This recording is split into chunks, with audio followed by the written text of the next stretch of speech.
Good? Looking good. All right. All right. Well.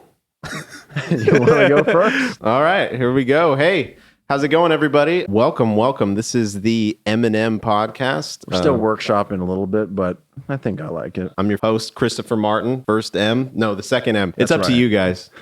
Sam Maurer.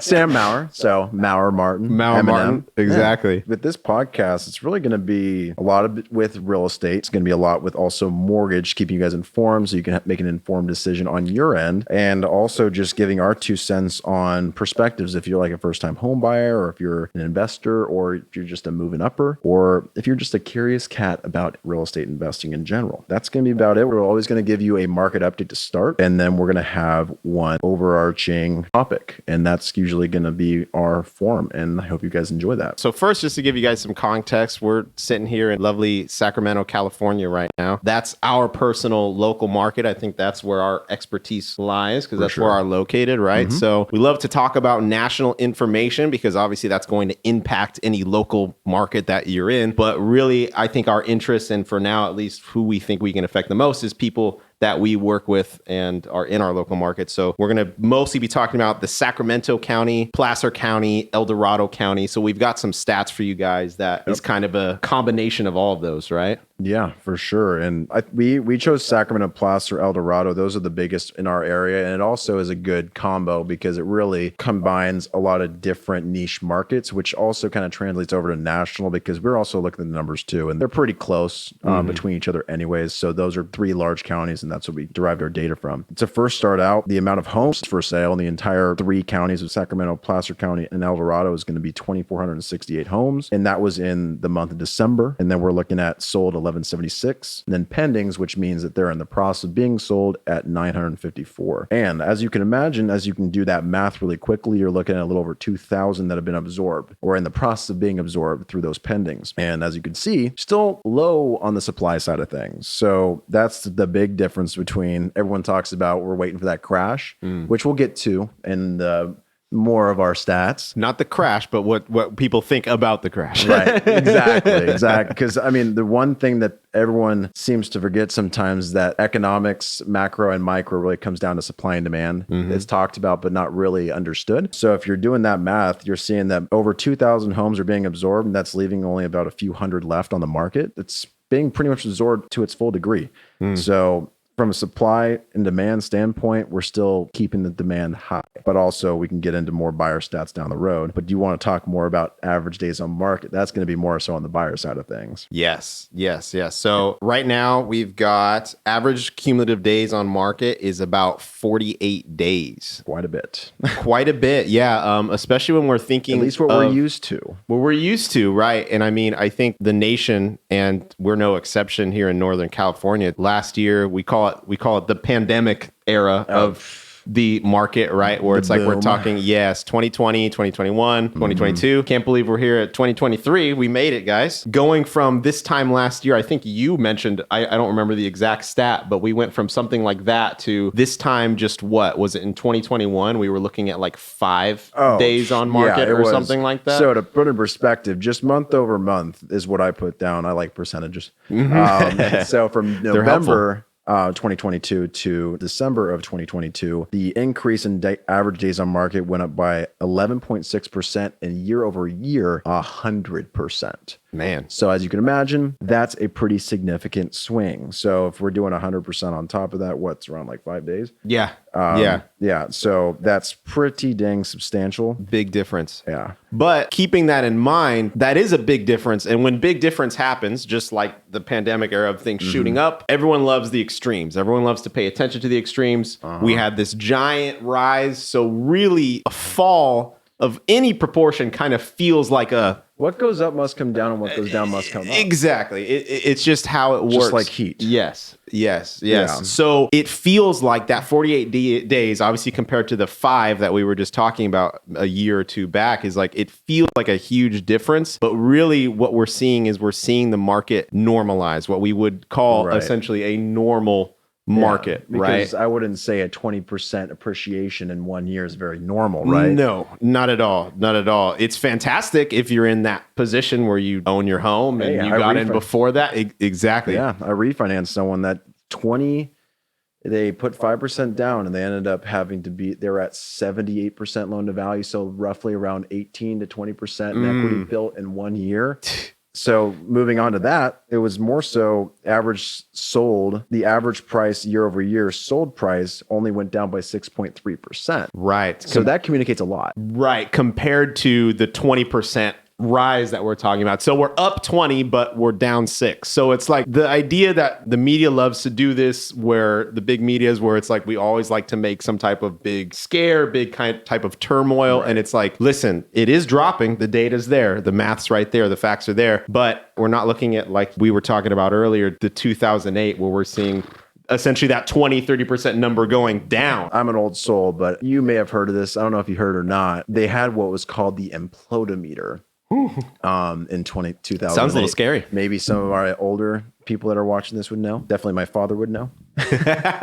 But that was essentially mortgage companies going down and closing their doors immediately. It was like they had that with like COVID-19 stuff like that. But it was just running. Wow. And that communicates a lot because there were just too many mortgages that were being pushed to buyers that were not in a position to buy homes. And also buyers were not making informed decisions on what they were doing. But unfortunately, they were sold on a lot of regard. But that's a different story. Recipe for disaster that everyone knows about. And we have learned from now. Yeah. Right. As an industry. Yeah. Yes. We're in an interest rate driven environment the last few years. And back then it was pretty much the ability to own a home was the pusher, because I think it was Bush that actually put that bill out. It was created those programs called like the NINA loans, the no income, no assets, which is crazy that you don't have to provide any sort of income to qualify. Like it was stated. So what they could do is they could essentially say, I work at McDonald's, but I'm the manager. I make about 15K. They didn't have to verify that. Oof. So, but now we have to. 2 years W-2s, 30 days of pay stubs, reserves, etc. Right. So it's just a different world. I hope that kind of understands to the degree that it's more of a normalization, because with extreme can't be extreme good forever. You're seeing the stock market and everything like that. Correct. And the funny thing is with that extreme good, it's like when we're talking about this data, and I think a lot of people don't realize this because they're usually in one camp or the other. Right. But the point of this podcast, I think something that we're all want you as viewers, obviously, to be informed and empowered, but it's like we want you to view home ownership and home buying, if that's your goal to get into home ownership, as a long-term strategy, right? Because I think that's when you best defeat these type of things that happen, where it's like you have these giant market swings that may or may not happen, right? I mean, look at crypto. Precisely. Yeah. It's with any investment, there's volatility to it. Absolutely. You have to look at it from a long-term perspective to get the most, I think, safety out of it. But yeah, absolutely. And I think really, I mean, on average, I would say traditional folks, it's just really it comes down to the basic of finding shelter for you and your home. And on the investment side, it's just kind of a cherry on top. First-time home buyers, for instance, more so you're looking at your home for more of a 5 to 8 year, but you're doing that more so because it's based on the timeline of your life. Right. Like if you're going into a home and it's you and your girlfriend or you and your fiance, most likely you're going to have a kid or two and then you need to move up. Right. So that's where it's differences in timing, but over time, that's why we look at 5 to 10 year with real estate rather than 1 year. Absolutely. And I think every time you see something happen in the market, it almost affects both sides in a different way. We saw that 20% appreciation and we saw that frenzy of home buyers and listings, but that wasn't fantastic for the buyers. We now know that they paid much higher sticker price than probably what a lot of those homes really were valued at, right? Yep, so absolutely. And you know, seeing a market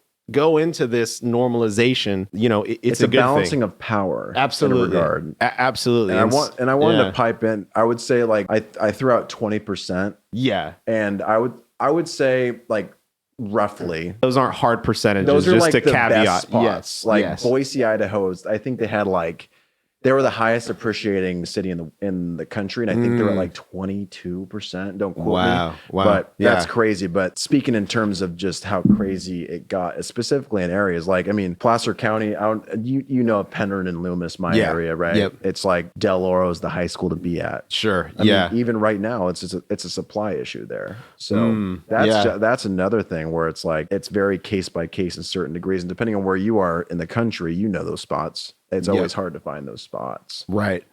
So we were talking about days on market. So I mentioned there's about 48 days, which was an increase by, I don't know if I threw this stat out already yet, but increased by 11.6% month over month. Mm-hmm. Yep. That's crazy. Yep. Mm-hmm. Yeah. I would say that I think that's a combination of obviously the industry environment and two, probably the holidays. Yes. I mean, yes, we are in January, mid-January right now, close to mid-January. So seasonality is always a factor in it wasn't real the last estate. few years because it was crazy. Because it was wild. People would rather, put in an offer to fight with 20 other people than put up their Christmas tree. People would put offers. The craziest thing during that time was people would put offers without looking at the freaking property. Oh, that blew my mind. Like, that is how would you put wild? You're going to put $100,000 on the $600,000 home, and you never seen it, and you're going to just then you're waiving your inspections, and like it was just. It's a testament to how much the psychology of a market is just as important as the actual 100%. Data points. That's a good point. Yeah, the emotion is very much tied into the actual analytics, the actual data points. And that being said, that's why seasonality is a thing too. I mean, we're all human, right? So it comes to December time, holiday time, it's like cozy up with your family. You want to exactly. We're all going on vacation. We don't want to deal with selling the house. We don't want to deal with buying a house. We don't want to do. But those who are in a jam, or they just really want to get it done, people gotta sell for a multitude of reasons. No matter what, closings happen every day is a phrase I like to say. That I like to hear. It does happen. So we're in mid-January. We're just past New Year's, so we are going to see a definite change, which we're going to keep our eyes on. Come late January, February, March. This is really kind of the swing upwards for real estate industry most of the time. For sure. Yeah. Typically, when you're in our industry, it's usually like what my father always talks about is kind of I don't want to say dog days, but more so just the ebbs and flows of our business, the peaks and valleys.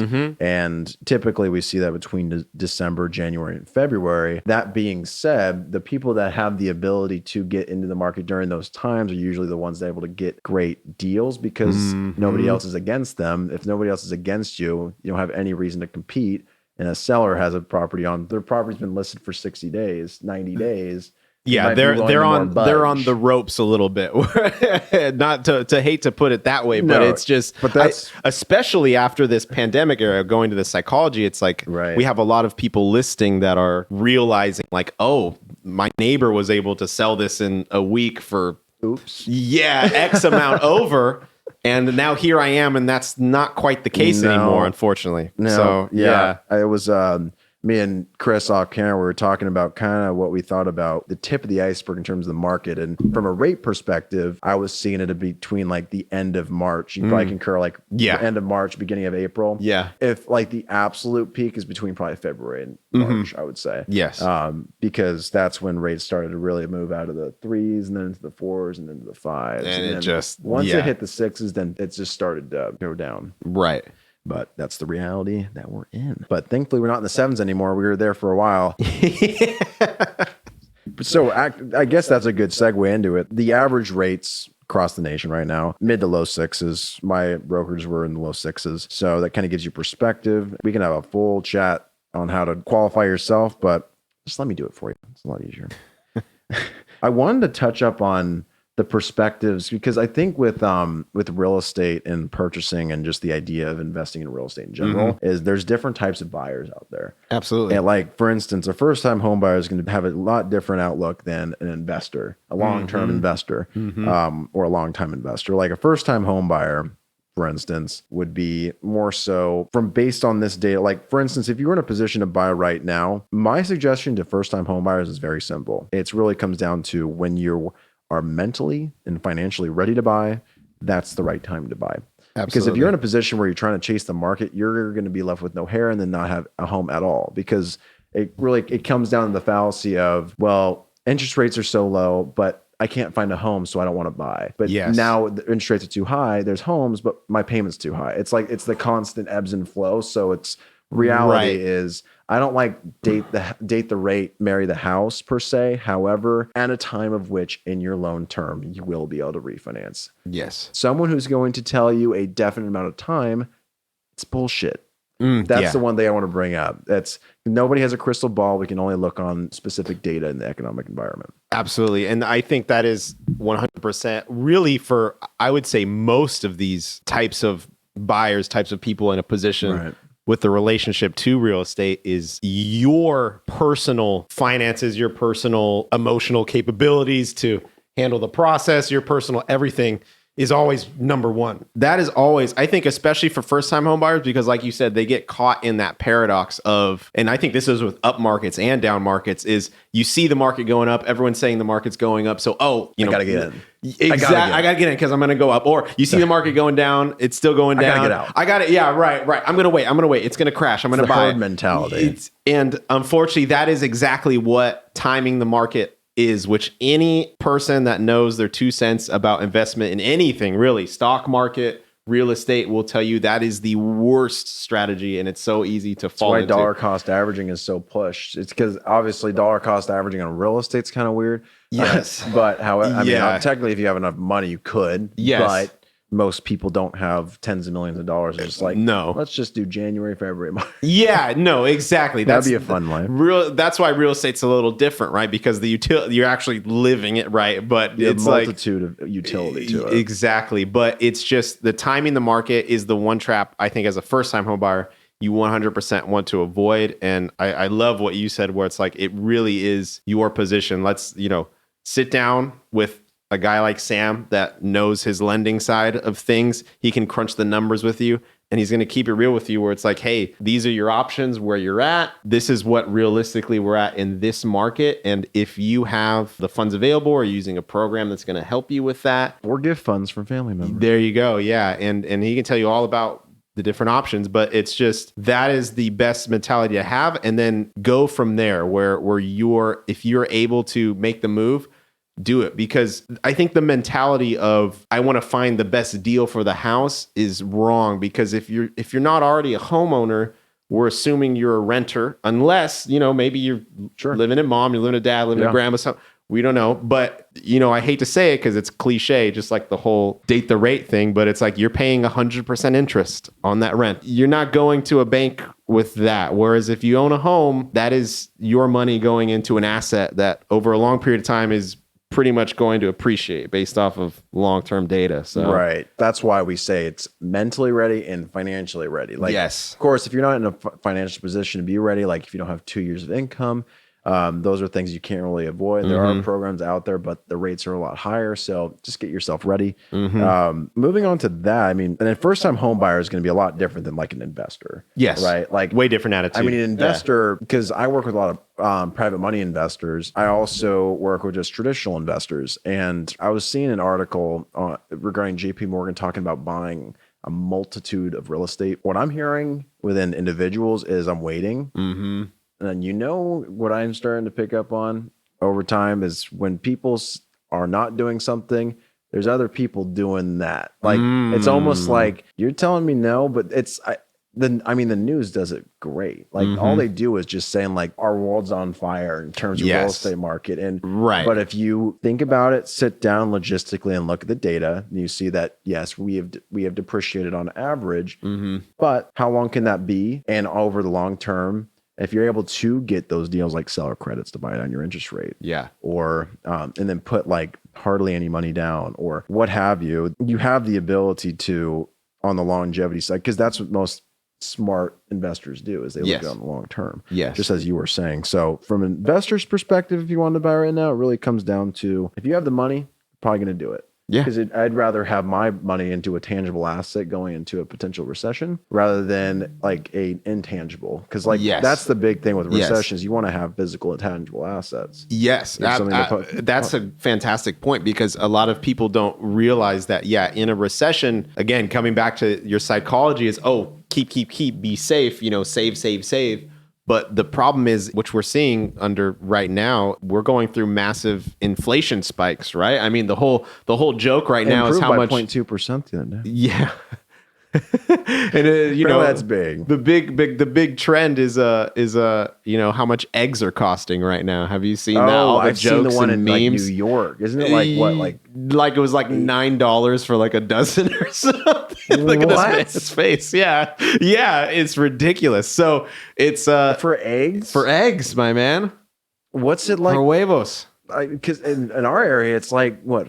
But I guess if you're going like getting the organic stuff, it's gonna be. I don't know. It's that number was probably like the most extreme that someone found because that's what was like circulating. 7-Eleven at 2 a.m. in like Manhattan. Yeah, right. Yeah, exactly. You know, when you go to a mini mart and everything's way more expensive, you just buy it at Walmart and then resell it at their own store. That's pretty much probably what it was. Uncle Rick's quick stop and eggs. And she just sells eggs. It's an egg store.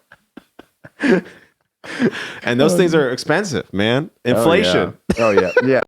If that money of yours, if it's just sitting in an account, you are in a sense losing money because your money is no longer worth as much because things are more expensive. Yeah. So if you had that money going towards an asset such as real estate, right? It's like that is a shield for that, which is an amazing thing. Yeah. I'm an economics nerd, so I always say supply and demand. Yes. Always. It always comes down to And when it comes to like real estate specifically too, is the beauty of it, there is only a finite amount of land in the world. Mm-hmm. And just that alone makes me feel good about real estate because like certain things, like there's some cryptos out there that there's not a finite amount. That's why I like Bitcoin over other cryptos, where there's a finite amount, there's a true supply, and there's a demand based on that amount of supply. Right. And to me, that is in itself the security that's pretty much the only security I give a shit about. Yeah. Because if I can't see, if I can't feel it, I'm old school that way. Yeah. That's kind of the weird thing that's happened with gold over the years. Like most people don't even hold physical tangible gold, but obviously if you have it, you can. Yes. But yeah, that was just one thing I wanted to pop in there. No, absolutely. I mean, that's just same thing with economics. It's like any type of rarity of something inherently creates value in that thing. Scarcity. Exactly. So to your point, there's only so much land that we're going to develop as usable real estate in this world, in the US. And just like the stats we saw, like most of the homes are getting absorbed, and the amount of supply that we have, it only is sustainable for 2 months. Yes. Like, that's really not that much supply. No. So in terms of if you're looking for that crash, you got to have a shit ton of supply hit, like a big spike. That's what happened in 08 because everyone was losing their homes. Everyone was leaving their homes because they couldn't afford their mortgage, and they were upside down on their loan with the value of their home. So a huge spike and no one's buying. Therefore, that's why everything just went boom. Yes. That's why it's different. There's a lot of frictional things right now. There's a lot of people that had to qualify income wise. People there's a certain supply issue. Builders aren't building as fast because it's just a different world. But it's the one we live in. It is. I like it. It's pretty nice. I'm enjoying it so far. Yeah, I mean, we can talk about the move on uppers. Like if you're a move on upper, like I think that's an interesting one for right now. I kind of classify that one as you're moving on up because your family is growing. Like you're getting a larger home and you need more bedrooms, you need more square footage for space, etc. The way I look at that is if I was a buyer and I was a move on upper right now in our industry, looking at from inside out, the biggest factor as a move on upper, because I'm assuming that you can I know assuming is ridiculous, but if you're a move on upper, it kind of considers the fact that you probably have to sell a home, right? Right. Because you're moving on up. For me, it really comes down to if I was a seller, it would make sure that I'm ready to be in a position to get my house ready to sell. And if your family's growing, or if your child is starting a new school and it's like midway through, like there's just a lot more factors. So the primary focus should be your current home because that's the one that you're selling in order to grab a new one. Yes. Would you concur? Absolutely. I would say that with that exact situation where we are selling a home to then purchase a home, whether it's bigger or not. But in this case, we'll say I like the move on upper. We went from years ago, 5 days on market to that 48. So it's like, and I have to say, at least, and this is more anecdotal, so take it with a grain of salt if you want. But from what I've seen with stuff in these counties of markets, sometimes it's even higher, right? And those are ones that are selling that are pretty good. Like those are the ones that are going to sell if they're going to sell, and they're still at that high mark. So the importance of making sure your home is ready to sell, which there's things you have to do that. You want to consult with it's a realtor. Big deal selling your house. It's a pain in the ass. It's unfortunately it made it look really easy those 2 years ago because people were knocking at your door to make it happen, right? But nowadays we're back to normalization where there is a craft to selling the home correctly, and you have to put in the effort and the time to do it. So and finding the right agent that makes it more swiftly and smoothly to do so. Get an expert that knows how to do that. That's right. And for them curious cats out there, just curious about what's going on in the market. Right. This is our last perspective. If you're just curious about what's going on right now, I mean, I think those stats really do it justice. Yeah. As to where we're at. There's been a valuation, let's just say correction. That's the best term I can describe because we're not seeing crazy swings. It's just been an adjustment period because sellers, it's been tough because some of them felt like lost and got off the boat. Or they got on the boat too late. And they are in a position where they're trying to sell their home for what they thought they could sell it for. Now they're having to then reroute and then talk to their agent, and then the agent's then saying that, look, I think a price drop might be more advantageous now. Yes. And then it's a lot of that going on because it's just reality checks all across the board. Yes, some are absolutely understandable, but it's very rare because there's also sentimental value. Yes. There is. I sold my home for this, like my neighbor sold it for this. It's always the neighbor. It's always the neighbor. It's all 100%. Man, the neighbor got away with murder. Why can't I? It's always the neighbor, man. Damn neighbor. His name's always Jeff. Sorry, Jeff. Yeah, Jeff. Darn you. Oh, geez. But yeah, but that, I mean, I think that really sums it up for now. But yeah, we're pretty much going to do that each time. Just give a general brief as we continue throughout the month. And we'll try and keep it more up to date, more through January. I think so. Type of stuff, because those were December, month over month from November to December. It's the beginning of January. So I mean, December's still relevant, even though it's a new these year. These are December stats. We need January to finish to get those stats right. But I think this is an important time to really stay up to date if you are in a position to make some type of move or get into a house because of the seasonality where it's Absolutely. Our biggest shift is going to happen within the next month. 2 months. So just knowing your data so you can then get prepared is crucial. Yeah. So let's talk about this. Since it is January, it's January 9th. I believe so. Yeah. Yep. Yeah. So what are we talking about in the beginning of the new year? What does everyone talk about, right? Resolutions. What do they say? They say a new year, new me. New year, new me, new resolutions. It's a new year. It still feels like me. Do you have a resolution? Do you? I'm going to I'm going to resolve to I don't know. I thought I had a joke there, but I don't. But it's always funny to me. I think it's funny because you and I are always very goal-driven people, I think. That's the thing. So it's kind of, in a weird way, I think people make fun of the resolution thing because it's almost, the way I interpret it and what's kind of been pushed is the fact that it's almost like expect to fail. Type of thing. It's never pushed, like it's almost over glamorized and it's overconfident. Yes. Like, when you're overconfident into a situation you're just not prepared for. Yes. You usually fuck it all up. Yeah. To put it nicely. Yeah. To put it nicely. I told everyone I wasn't going to say fuck, but I did. Who cares? But that's pretty damn true though, I would say, because it's like expectations are through the roof. It's like the maybe the agent that dresses to the nines super confident but didn't even read the description of the property before they went to the house and they look like a dummy. Right. Yeah, exactly. That's a good anecdote. Yeah. But I think quarterly goals are better. I agree. And there was one thing Amanda, my process, she was telling me, it was like, I got to pull it up. It was really good. I really liked it. It gave you a nice little gauge regarding the trackability of it. Let me see if there it is. So goal setting: specific, measurable, attainable, relevant, and time bound. I like that. isn't that because for me, specific is like specific and measurable go hand in hand. Yes. Because I think specific is really to come down to like there's always something that's specific, like a financial goal. Yes. Or a film of first podcast. And measurable, I'd like to see, obviously, our base of people that watch us grow, and attainable. Absolutely. I think that's attainable. Yeah. I think an attainable one is to get 10 people to Yeah. subscribe by like, say, the end of the month. I'd say 10. Out. Yeah, let's do it. Why not? We can do it. To piggy off of that, it's like, I agree. I think goals, there is a art to making goals and to sticking to them in a weird way. It is something to do. And I think the whole New Year's kind of trend of saying like, okay, New Year's resolutions, we're going to make this big, giant, lofty, it's way 1 too big. Year goal. It's always the way year too timeline big. is you're setting yourself up for disaster a little bit because it's way too long. It's inevitably you're going to go through the first month, second month, maybe, of being stuck to it, and then you go, well, I have until the whole year, so I'll just, it's like we'll make up for it in the long run. The last lap,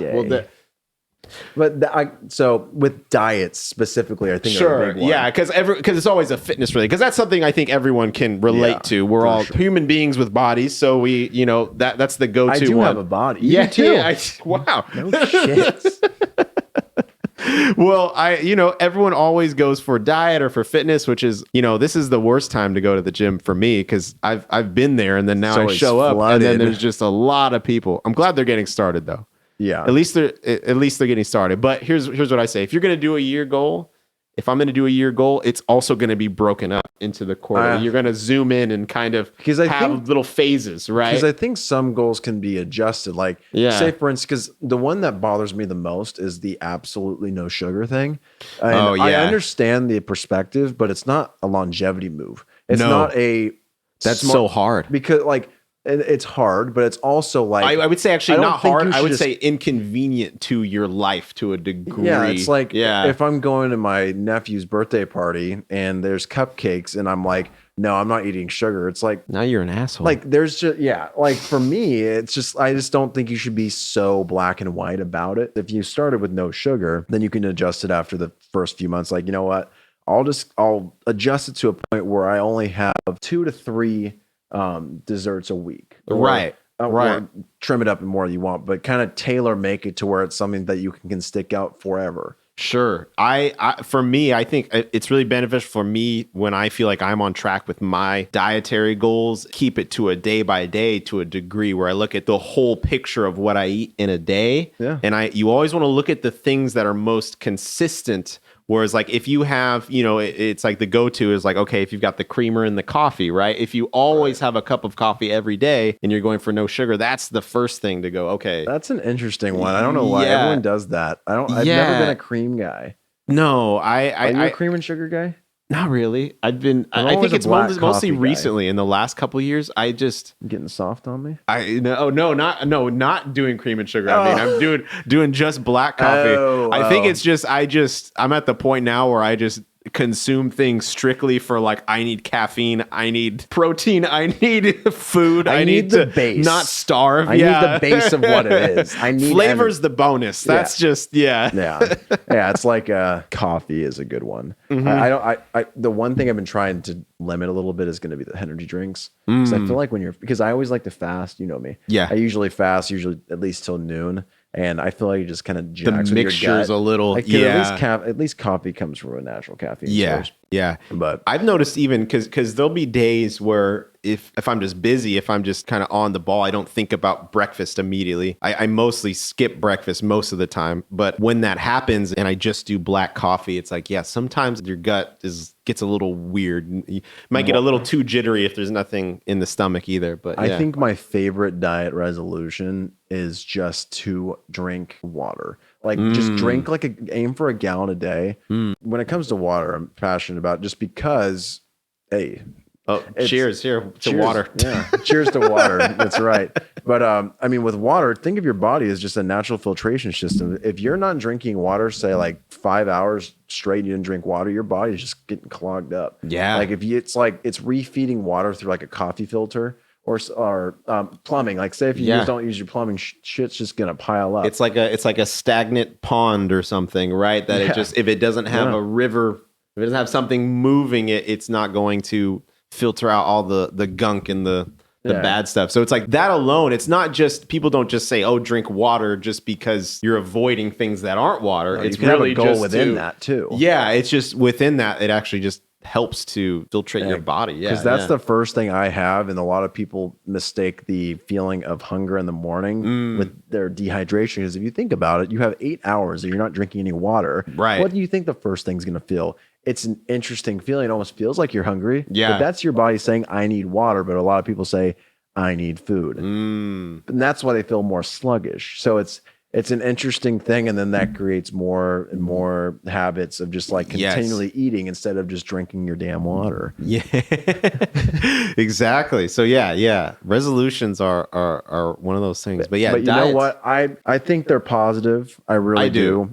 They should be regarded I think they come as from a good place. Yes. I just think reorienting it to more of like a attainable goal and then checking on it. Like I think quarterly or even monthly. Yeah. Keep yourself accountable because nobody else is going to. Yeah. I think you got to do what it takes to make you do it, really. And I think a lot of good strategies are, I think, like what it was Amanda, right, who had those ideas. Yeah.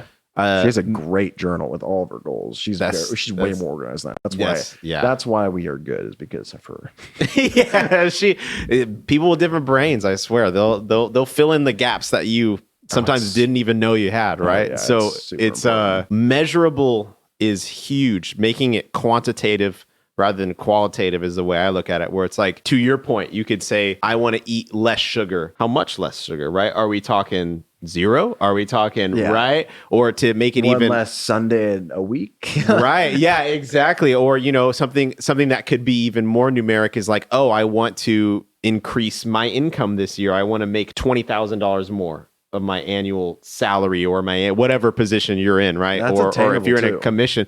Right. But in those goals, the number's there, right? And that's why that number, it becomes visible, becomes fixated, and you know that that's the goal. So if we're at 19,999, that is not 20,000, right? So it's it's not. And I'd be annoyed if I didn't. Better ask $1 from someone. I'm at the big sign guy. Right. I am at 1999. But are you going to help me? I think with financial goals, that's really easy because money is just a quantitative thing. It's just a number. You have your internet banking and you have your deposits, you have your checks that come in from deals, It's a digit, it's a number. But I think with other things in your life, you need to break it down to that, because I think that's really helpful. That makes it much more digestible. Whereas if I want to, the goal could be, I want to look better, right? I want to have a better physique. I want to have a better body, or I want to spend more time with my family. I want to do that. That becomes really abstract and hard to measure, right? So it's like breaking that down to where, oh, you want to spend more time with your family. Like, okay, how often are we going to do this? Once a week? When are we going to sit down for dinner at 6 p.m.? Is it on a Wednesday? Is it right? So it's like, that's I think at least real in stuff. the beginning, I'm just going to counter you a little bit. I think it's very important in the beginning, especially if you're like a beginner. I think it's important to be able to track, so you at least have a visual idea as to what you're even consuming in general. But I think over time, you can kind of configure that into an intuitively eat diet. In other words, you don't have to be, because I went through my MyFitnessPal days and be super militant about it. But I think it's just be able to. It builds the habit. Exactly. And that's where you're coming from. Because I think I don't think you need to be tracking your every micro and macro while you've been doing it for 10 years straight. I think you can figure it out after that. Yeah, no, that becomes a little weird. It's almost like, you don't have to put on your to-do list to brush your teeth in the morning, hopefully, right? It's kind of like, it's like you're going to wake up and you're going to brush your teeth because your mom, your dad, your guardian, whatever, when you were a kid, they made you brush your teeth every day at this time in the morning. Cavities, your teeth are going to fall out. With your goals, it's the same thing, but you don't know that until you work with goals for a while. You get into the implementing habits and trying to do things. So I think talking about fitness and dieting specifically, you kind of start to get the idea of when you're on track, when you're off track, right? It's like, okay, if I ate nothing but McDonald's and I ate out today and I had a coffee and I didn't really get enough protein and this and that, it's like I just know that it's like, okay, we fucked off today, right? But we figured it out. Yeah, right, exactly. Yeah. But it's like the next day I can go, okay, I need this meal. I know I'm pretty much golden because I've tracked that combination of meals 100 times. But what before. you've done in the past has made you have that feeling the next day. That's because the you know foundation. it bothers you when you don't hit those things. Like say yesterday, I know you're gonna hit your protein goal today because your brain's like, I fucked that up yesterday. But you did that, and you know that because of what you've done in the past, and you've been. You know you can do better. Yeah, you've seen yourself do better. Right. So yeah, it's a tricky thing. It is an interesting thing how, the collective conscious of people at this time of year, the beginning of the year, it is the time to reflect on that, to where, hey, we all made it another year. Social media just amplifies it. Yeah, we made it another year. Audios to make reels and TikToks like 2022. Yeah, it's a big thing. So we're all here. So it is a time to think about the next year, right? The future, the 2023. Yeah, because it's here, man. What you got? Yeah, I think 2023 is going to be a great year. We're starting this. I think it's going to be a fantastic year. Yeah, I think that's how you have to think about it. Or there's a high chance it won't be. Year. That's right. That's right. A good year with you've got power to make it so. That's right. If anyone has any suggestions, I like the M&M podcast. We're thinking about getting a big bowl of green M&Ms right here because we both like green. That would be hilarious. Don't sue us, M&M. Yeah, don't. Yeah, it could be. Yeah. We're not big enough yet. No. Would it be copyright because they use the M and then what's it called? An amber sands? Isn't that the name for the and symbol? And then M. It is an amber. So could we do M and then the word and A-N-D M? M and they probably thought of that. Or our producers. Our producers are nodding. Yeah, they probably thought of that. Yeah. He's smarter than I when it comes to that. Well, I think we're going to do it anyways, maybe. Yeah. I think it'll be all right. Yeah, we'll figure it out. The M&M podcast. I like it. Episode 1 in the books, 2023. That's right. January 9th, right? Yeah, man. All right. It's going to be a good damn year. Absolutely. Hope you guys stay tuned. There's going to be a next one next week. Thanks for tuning in, everybody. See you next time, guys.